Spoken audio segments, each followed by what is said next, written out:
Pemakaman saya mendengar ya, ini di Lambaruangan. Ada 2 lokasi sebelumnya, kadarullah masyarakat tidak memberi izin ya di tempatnya beliau sendiri. Dan itu menyedihkan.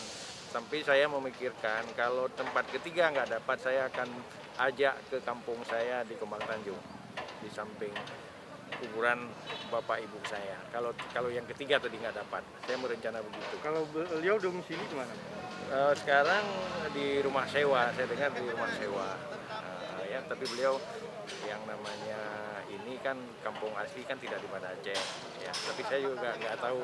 Tapi yang saya ikut ini kan mendapat laporan 2 tempat gagal, tempat ketiga alhamdulillah dapat. Saya sudah beranjang-anjang. Kalau ke Sigli itu 2 jam. Mungkin saya akan bawa ke sana. Berarti beliau akan dimakamkan Di Lambaruangan. Ya, alhamdulillah ada masyarakat memberi tempat ya.